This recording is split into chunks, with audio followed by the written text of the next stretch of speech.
Welcome to Goofy Central. This is a show where we talk about topics that either don't make sense or need to be addressed, or just green or red level goofy. I'm your host, Byron Dixon. And I'm your executive producer, Crevonte Hurde. There's a thin line between goofy and great. Hopefully you're not on the wrong end of it. Get it together. We call him the captain of the goofy ship. Why? I'm the voice of reason here. Huh? That's points to me when it's my turn because I didn't want to cut you off because I'm ready to talk. As if 4 episodes wasn't enough, we got 4 more for you. Starting with episode 5. The midpoint, as we like to call it. 1, 2, 3, 4. 5 times. We're back again, Crevonte, episode 5. Oh man, we had a good first half. I'm sure it's gonna be a better second half. Speaking of second half, what better way to bring it home and get the chip than with the man of 1,000 nicknames. The modern day Ric Flair. It was a questionable decision. The one who asked him if they want to take a ride on Space Mountain. It was really questionable. And he always tells them, it was questionable. Keep your hands off the merchandise. It was questionable. I wasn't sure. Come on, man. This is episode 5, baby. Come on. Like Booker T. You give them... Come on, man. They get it special. Come on. Not 1, not 2, not 3, not 4. 5 times. It was questionable. Come on. It was questionable. I actually went back and forth with Byron about this. It's really questionable. You know, I'm starting to really be concerned about you because you're mumbling and whatnot, but nobody's paying attention to you, brother. Do you need some help or something? Come on, it was questionable. It was questionable. I really went back and forth with Byron. I was like, we'll go with no guess. But he decided to bring the Goofy King in, so whatever.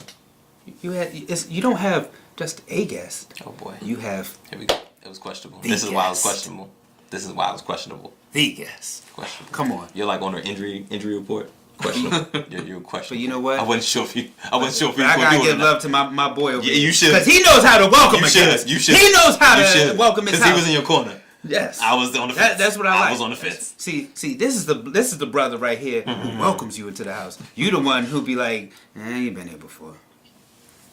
Well, speaking of been here before, take a look at this video. I'm sure it'll bring some laughs, some oohs and ahs here on Goofy Central.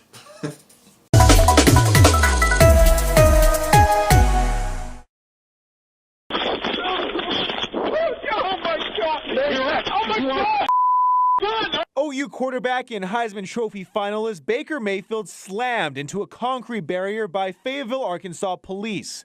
This dashcam video shows Mayfield trying to run from officers before being tackled. I'm done! This is another angle. Mayfield now in handcuffs, his emotions getting the better of him as he asks officers why he was being arrested. Police say Mayfield told them he was breaking up a fight before they got there. Fellas, let's get to it. It's episode 5 off live. Woo! Does video help or hurt players' personal lives? Don't all speak at once. This is a serious question. Oh my gosh. Crevonte, go ahead. It could be both.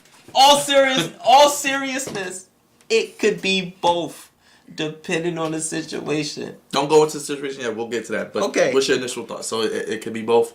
It can be both, but you know, negativity rules, especially when it comes to the social media game. I agree with Crevonte. It depends on the situation, but you know how the media world is. It's like the negativity drives ratings and drives traffic. So speaking of negativity, let's start with, I guess, as Crevonte would say, low-level goofiness. Baker Mayfield video. Probably saw it in that clip. I was on the fence about that one. I was on the fence. And Dre, for all intents and purposes, telling people home, you just watched the video for the first time. Your boy was head bouncing like a pinball. The funny thing is, when I saw that video, remember the show Cops? Oh, because I didn't get it. At first, my man. You see the video of my man at first, he was just walking all calm, and then next thing you know, hey there. You know when white bouncing off the ground like a WWE match. When white people get arrested, it's the funniest thing. Hey pal, hey buddy. Hey buddy, what are you doing there? Why? You won't question him and everything. That may have been the hardest hit he's taken. He took 2 steps and I heard, "Bad boys, what you going?" and then you see somebody like the messed up parties. He got one arm behind his back and the other guy just playing with his arm. Like, what are you doing? Do you see the other man play with his feet? Like he has, like right now, my man has a concussion and a possibly dislocated shoulder. Bro, that was concrete. Like it was almost like the cop checked to make sure, like, oh snap, I didn't mess up his throwing shoulder, did I? Well, I guess it didn't hurt him because he still was no more pick. 26 million guaranteed. I swear that video was buried because I didn't know anything about that video until we did this show. Listen, I saw that video without sound, and I was like, God damn, that guy hurt. Listen to the impact; it's even funnier. Man, that was some. Even funnier, and of course, goofier with the sound. Sound makes everything better. And that was that was a mix of WWE, Here we go. Goldberg spear with a little Aaron Donald in there. Like, always find a way to give wrestling a opinion. Yeah. So does this hurt? I guess it didn't hurt him, but this was someone else. Would this have hurt them differently? Probably, but I probably need an example. But you do gotta throw the race factor in. It really, this is a video that really got swept under the rug because I legit didn't know anything about this video. And I don't remember anybody ever really talking about this video. So it was brief. It was really brief. So I think his PR team got on it and all that, but it was really, really brief. So, like you could have. Every time I think about it, that was an episode you possibly missed, like on Undisputed or something like that. That could have been an episode you missed. or it's a quick second.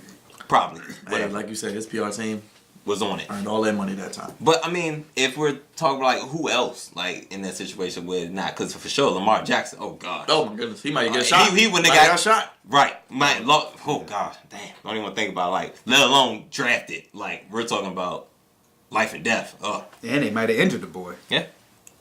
Well, I guess we're gonna go to high level goofy. Kareem Hunt. Talk about and it's timing. And it's red. Talk about timing. Could there have been a worse time for a video like that to come out?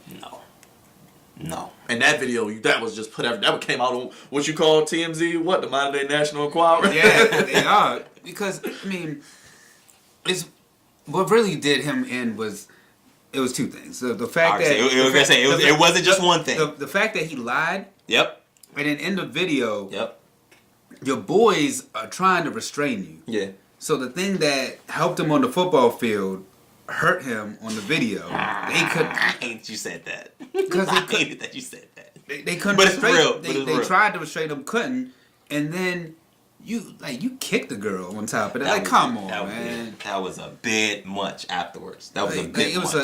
It was a petty kick too. Like he just. Then he kicked Becky. You can't kick Becky. You just can't kick anybody. Bro. Damn, that's like when you get in a fight in grade school, and then like you already got the person down. It's just you like won. a little extra, and you come back. It was dumb. That's what that was. It was dumb. It was very, very, very goofy, and I completely agree. Him lying first because it came out months, months prior, and I think the story was something along the lines of he just moved into that building, so. I was just trying to piece together how did he know this girl so well to want to fight her, or what did she say possibly to warrant that type of behavior from him?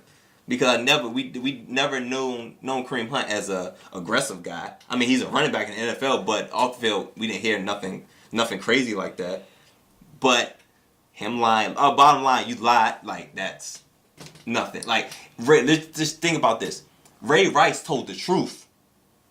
And we still saw how his story unfolded. What do you think would happen if you did all that and lied? Exactly. And then I don't know what's more goofy though. That or then your apology interview that you did, which was a waste of my 10 minutes. Who did that interview? Lisa Salters. Why'd you even take that? Why? What is the protocol before jumping into an interview? Don't you? Is there like you have to talk about it? Well, a they little probably bit like, we're the first people to get Kareem Hunt after this came out. That's goofy. They should have screened that one. They should have screened that one. Could have did that one via phone. Yeah, we could have did that via anything else than what we saw because you didn't do anything. How you gonna ask for an exclusive and not go into any detail? Oh, you know me. I told you I would have walked out of that interview. I'd be like, Lisa, I'd be like, you I don't wasted my care how time. unprofessional it look. Lisa, get out of there. You wasted my time. You wasted the You wasted company's time. you wasted everybody's time. You wasted money. You had the wasted nerve had the nerve to have your jersey in the background, like promoting yourself. Get out of here, man. So, Everything was bland. Everything was so peace, and it was irritating. You can't ask for an exclusive interview and not be willing to go into any detail. So let me ask you guys. I swear he smoked weed before he did that interview. So let me ask you guys this. No, that's red. No. Actually, that's green. So Baker Mayfield was publicly intoxicated, evaded police. That's wrong. Was still drafted number 1. Yep. Kareem Hunt assaulted a woman. Probably may never play again. Wrong. So is there a double standard? Is there types of wrong? Where you see if you do that, you never play again, but you evade the cops, which is wrong, breaking the law, get arrested, public intoxication, underage drinking, it's okay. You get still be number 1 pick. I mean, well, who was the It was in the draft. The guy it's not coming to mind. He was he had the gas mask on and we smoking. Leo Collins. But Larry Tunsil. But I mean, he still got drafted. So I think it depends on what it is. I think it's different levels. Of course, if you have anything with domestic violence, that's clearly well, Joe Mixon, he punched a girl on video and he got drafted. Yeah, and there was a video about that too. And that was bad. It was real bad. That was worse than That was Kareem Hunt. That was real bad. That was a situation where his lawyers, his PR team, everybody hopped on it, and people were coming to his defense in that situation. And not everybody's going to follow that protocol. Sure, no, of course not. And in that situation, it was like he was in an altercation, even though he was obviously the stronger of the two, and it looked like she was fighting him, like trying to get her off him. But it's still like the end result is like, especially when you boy fist up and punch. But I mean, if close fist, I think if it's dealing with drugs or something like that, they kind of are in the mindset of boys will be boys. That's what it seems like. That's wild. It's real funny how they pick and choose. It's real funny. It's not cut and dry. Like we could try to break it down, but it's not cut and dry. But sure enough, you deal with social issues, you're out of here. Domestic violence, you're out of here. And everything else could be swept under the rug. Especially if there's no video. That's the key. Because it's hearsay. Or there might be video of you kneeling and you just can't play in the NFL ever again. Social, that's what I said. Social, domestic violence, and then there's everything else. Everything else you can be in. You can be a murderer. Well, and still play. But don't you hit a woman and don't you kneel. Well, let's go to the positive side of these things because some videos are good. J.J. Watt, Hurricane Harvey relief, over $37 million raised. Beautiful. Yeah. That has to be good to see. It has to be. There's always, for every negative, there's some form of positivity that we have to take from this.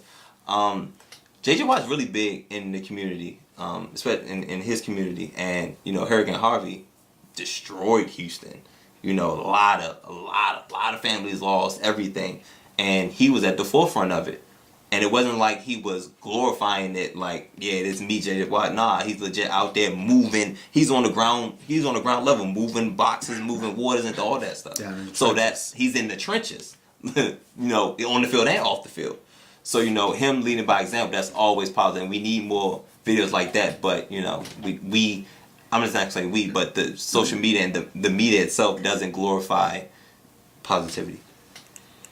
Go ahead, Jay. I mean, like Crevonte said, I couldn't even have said it better myself. You really saw a movement behind that. I mean, because he really, it went from, he was just getting, I think it was a couple thousand to, that thing grew to millions. Yeah, millions, yeah. And then, he also, like you said, he really went down there. He put his money where his mouth was. He got down there. He actually helped the people. Yep. Donated it to where the money was actually supposed to go. And which is a big thing. He's going to be. That city is going to miss J.J. Watt, both on the field and off the field, whenever he does hang up his jersey. Well, another person who's been on the controversy side had negative videos. Odell Beckham, he's had positive videos too, giving back, playing with the kids, dancing with the kids. Is he painted in the wrong light sometimes? Man, he's got all types of videos with him dancing. His dancing videos, man. He's a funny brother. There's a YouTube with just him dancing. Like there's like a channel with just him dancing. It's crazy. But he's an entertaining guy, and the kids love him because of his gameplay, his hairstyle, his dance moves. Like he appeals to kids, which is good. But he's like one of those in between guys because he has positive videos and he has negative ones. We all the seen one we last all year seen with the one pizza and the other substance. We don't know what it was, and it was on Snapchat. I think I caught up again with Snapchat. I forgot what it was, or if that was him. But he's got to stop with the snap. That he has to stop snapping. Like he absolutely has to stop doing that. But I think, period, he shouldn't videotape himself doing everything. It's too much. You gotta. And sometimes you gotta put it down every now and then. But him doing the kids, you can videotape all of that. Put that out there. I love seeing stuff like that. But then you got the other side that you might wanna put the phone down for this one. I mean, a lot of athletes might as well say put the phone down. I mean, look at AB when they were recording the. It was a huge one. I forgot who it was against. Facebook Live. But I'm like, come on, man. Yeah. Terrible. And then they were playing the Patriots afterwards. And then just got mauled after that. Like I didn't understand. What are you doing? It's a setup for failure. Your coach it was a big win, good win, but your coach is talking. There needs to be some type of respect given to your head coach, and it was none. Like on the live, people heard Mike Tomlin talking, and he's like interacting with the people on live. It's like, yeah, and that was his own doing him on Facebook Live. Like it was dumb. It was goofy. And now he's in the situation that he's in. You talked about that video. Does that paint people in the wrong light? Is he now known as a diva? Like, well, absolutely, I don't want this guy. Absolutely, absolutely. But because he's arguably the best wide receiver in the game, he will get picked up by somebody. But you have to take on with that reward comes a great deal of risk. He can destroy a locker room. He has that type of superstar power where he can make or break. He can make or break. He can make Jimmy G look amazing for the next 4 or 5 years, or he could destroy your locker room and get Kyle Shanahan fired. Or I mean, what's the saying? If the production is worth the problem? The headache. Sure, headache or problem. If the production doesn't outweigh the headache, you gotta go. And if it does, it's like winning solves everything. So as long as they win. That's why he lasted so long. That's why him and Mike Tomlin lasted so long in Pittsburgh, because they were winning. But it's only when you lose where all the other goofiness comes out. Are there ways that these people can prevent these, I guess the negative side of it, these things from happening? What did Herm Edwards say? What was it him? Don't hit send? Yeah. Was that him? That's him. Don't hit send. Line. Don't hit send, because I couldn't imagine how many young guys he talked to, whether it be in a rookie symposium or in general, because he did used to coach and play. But still was coaching college now. I bet he's selling the same speech. He had to. Put that phone down, because they're getting pros for stuff they did in college. So you know what I'm saying? That don't hit send thing, he could do a whole series about not hitting send, putting down the phone, whatever. But that's what they had to do. I feel like some of these guys like Herm Edwards and other sides, bring in guys like who like LeBron. Bring guys like Derek Jeter to come talk to these boys in their rookie symposium about what not to do.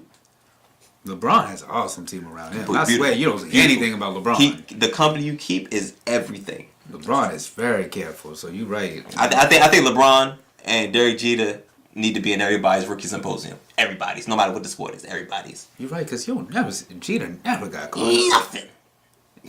Got away with it for like 20 years. Just nothing. No. And sent a care package on their way home. And I think that's beautiful. That's a beautiful touch. Beautiful touch. I'm not mad at the Capitan for that. I'm not mad at Hold on, Drake. What do you call him? El Capitan.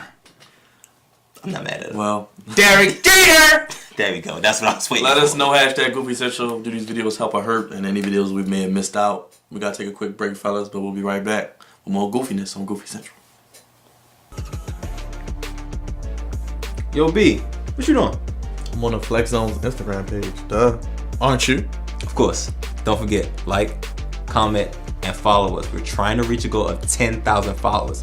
Help us, please. Please. Don't be goofy about it, though. Always check us out on that IGTV, and they can always slide in our DMs. He means email us at theflexon1@gmail.com. That too, but I'm about to check my DMs right now. Good job, Goofy.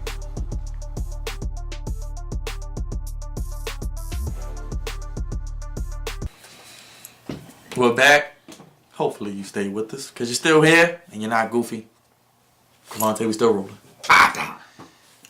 Somehow, some way. It's thin line between Goofy and Dre. I think that's what I'm going to change to. And we got the man with thousands nicknames here. Goofy.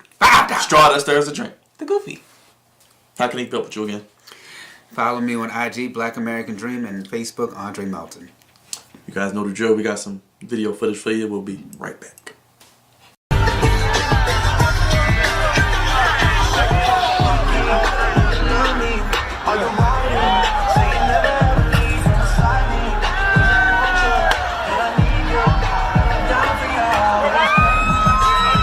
This happened back in February, and TMZ Sports actually did that story. There was, police were called.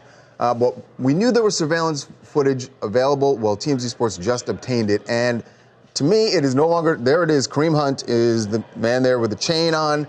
He strikes this woman. She comes back at him, and it gets. How do I say this? It just seems like he has a disregard for her. All right, fellas, let's get straight to it. Social media. It's an animal. Does it change the way we look at players? Yes. Give me something, Dre. Give me something. I mean, social media has given us a platform into a lot of these people's lives that we normally wouldn't have. In the earlier segment, we talked about somebody like Odell Beckham, where we actually get to see Odell, not just on the field, but we get to see like Odell's life off the field, the things that he's done, the interviews, the places he's gone, because Odell has been in that New York market, and eventually you can tell that he wants to be expanded. He wants to build his brand. You get to see him at different functions, like when he's doing fashion shows and things of that nature. And so, it really does open us up. And I think that social media has led us to a show like LeBron with The Shop, where it kind of all cultivates together, where it's like you're really seeing the athletes for who they are, as opposed to just them for their prospective professional field. Yeah. It's a monster. it's flat out a monster. There are some positives, but like we said previously, negativity drives everything. It drives numbers, it drives viewers, and it drives money at the end of the day. It gets to the point where it's like we think we know these players. Like if let something crazy happen, and then that person posts something on Instagram, you know what them comments are going to be like? Off the hook. I couldn't imagine what Odell Beckham's comments looked like after his video surfaced on Snapchat. I couldn't imagine. And I guess because they're celebrities, they're entertainers, they're celebrities. So I guess the regular people, the regular guys, like, don't look at them as regular people. Like, they're still people. They just have a little bit more money and fame. But they still feel the same thing. They still feel all the emotions. They feel sad, they're happy, mad. They get everything. So it turned that's the monster that I see, because there's a lot of cruel and heartless people that would just say anything, whether they be trolling or whether it be real. But that's the part of it I don't like, because it's like we're getting personal. You don't know these people. You really don't know these people. That keyboard courage. There you go. Keyboard courage. Well, let's throw some examples at you. Last year, we saw the whole Colin Kaepernick situation, and we saw a lot of people taking knees. We saw Ray Lewis and received a lot of backlash from that. So we saw Ray Lewis a lot. We saw Ray Lewis a lot, like as if he was playing, like back in his playing days. Like we kept seeing him more and more often. Like they was bringing him on Undisputed, different shows. Like I felt like they kept pressing Ray Lewis on us, and it got to the point where it's like, here come y'all boy Ray. Here come Reverend Lou again. And it seemed like it kept getting worse and worse and worse and worse. And then I mean the whole kneeling thing, saying I was kneeling for what? Oh, I wasn't kneeling. I was praying. That's I didn't mean to laugh. It was funny. You can laugh at it, but Come on. But well, remember you got to factor in. You saw Ray Lewis a lot because this was during the time when he was on his way to the Hall of Fame. Sure. So he needed all day. He needed as much camera time as possible. Did he? And he's still getting camera time. He's still on inside the NFL. So he's still a contributor for that. But and then whenever they need him on Undisputed, he's gonna be right there. No facts. So. And also, it was around the time where Baltimore was basically upside down for some time. Mm-hmm. And, Ray Lewis, of all people, putting the work in that he's done with Baltimore in his lavish living room in Miami. Telling everybody he wasn't in Baltimore? What? I thought he was here. Baltimore was dark. Man, that was some dark times for Baltimore. Man, first of all, it was sunny and he had shorts on. You knew he wasn't. I love my city, but you knew he wasn't in no damn Baltimore, man. And telling people to stop this, stop that, man. If you don't get up and you see what's going on, we need some help. Reverend Ray, Reverend Lou, whatever goofy name they call you. Look, we talk about him, but shoot, even Jamal Bryant was down in the trenches. I'm saying. Even though I don't know what his motives were, but that's a whole different podcast. It ain't this one, I tell you that much. So, Goofy. Beyond. Ray Lewis took the cake with that one. Ray Lewis definitely took the cake. But on the other side, it's not safe. Like it's really not safe because with the stance that he took, he got a lot of death threats. I was gonna say, you think people probably like, okay, he here, okay, we gonna see where he at. No, because see, you always gonna get two different types of people. People that's gonna agree with you, or not. And people that's not gonna get a lot of courage when it comes to that keyboard. But he did play it perfectly though, by being on both knees, as opposed to just being on one. I'm just saying. If you gonna play the political game right, he actually kind of gave you a blueprint with that one. Oh, you right. So did Jerry Jones play it right? Because he looked like he was about to fall over. Shut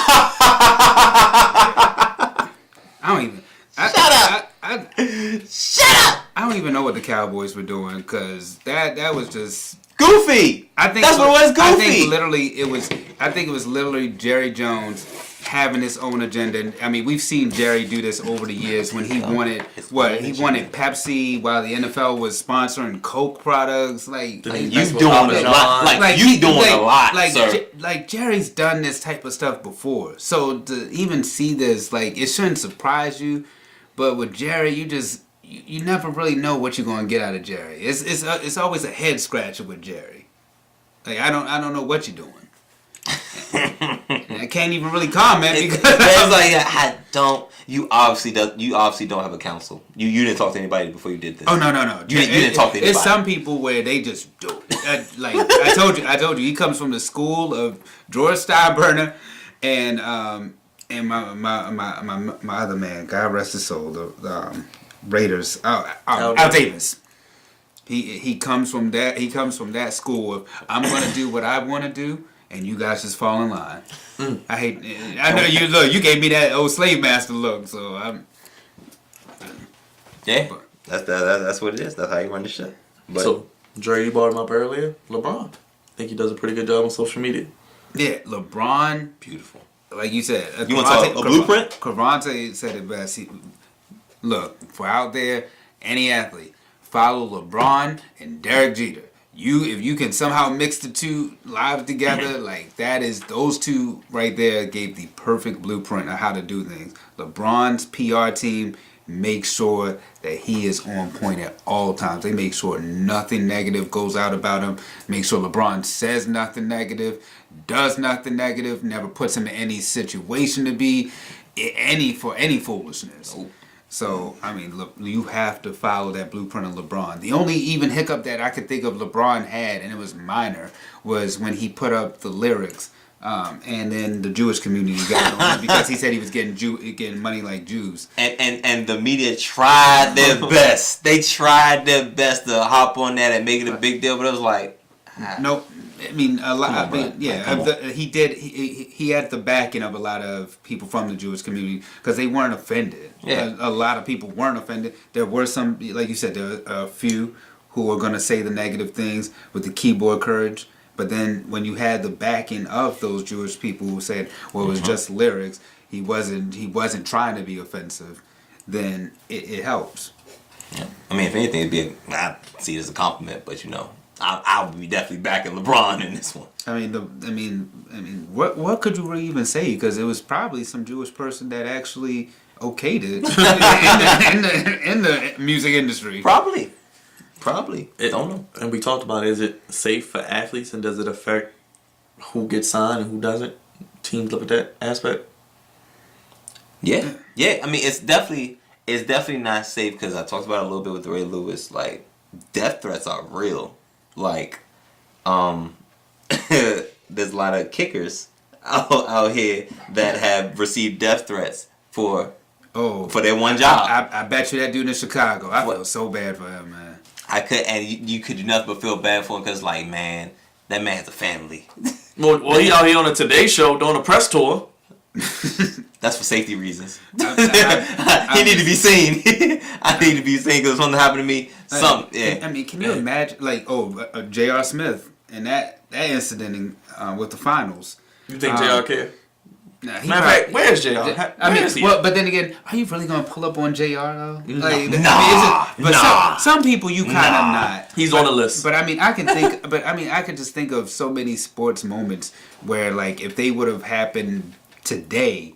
I mean, we're talking about the kickers, but certain moments like today, the one that off bat comes to mind, if social media was around, is the fan in Chicago with the Chicago Cubs. Funny, he said off bat. He said off bat. Bartman. Yeah, I mean, could you imagine if... I got you. I see you, baby. I see you. But I mean, could you imagine, like, social media came just a few years after that, but could you imagine if that had came around? I mean, that fan, to this day, this man can't really show his face like that. And they say he just lives like a normal, quiet life, but you can't... And it's crazy because he was a regular person. So just think how it intensifies when you talk about a celebrity. Like, an Odell Beckham, LeBron James, anything of that nature. It's a lot.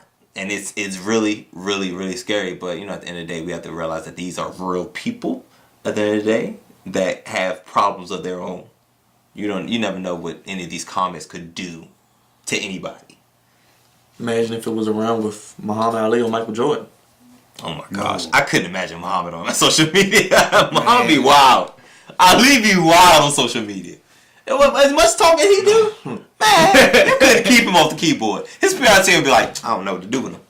I mean, shoot. I mean, we talk about boxing. I mean, think about somebody like right now, like a Floyd Mayweather, who Muhammad Ali laid the blueprint so that you can talk your trash. Yep. And make it lucrative. I mean, very lucrative. How much money did he make in that video, beating that Uber driver up? He made a whole heap of money. Heap of money. I mean, talk about using social media. Hey man, hey listen, you make money off it. I ain't mad at you, man. It's just the other side of it, that monstrous side of it, where things could get a little dicey. I mean, I'm pretty sure that some of these players are happy that social media wasn't around during their era. Oh my gosh! Can you think about somebody like a Michael Jordan? Yeah. LT. I'm thinking. You want to say Michael Irvin? Oh yeah. The Miami boys. Matter of fact, the whole Miami team that went to the NFL couldn't imagine. Them in Miami couldn't imagine. But then there are some athletes, the positive side, who were able to make a living off of social media. I mean, in WWE, it was Zack Ryder that got him. That got him over. You think about Ocho Cinco, that got him over. It's crazy you said that because I actually have on here Chad Johnson. He was kind of the OG of the social media thing. Yeah. And he used it. He was tweeting. I mean, it helped make him a household name, and then it got him into the celebrity realm when he was dating Eva Evelyn. One of them. I'm sorry. Look, you call me in America. Correct me, please, because I didn't really watch the basketball wives like that. But I mean, it got him in. Got him in. Yeah.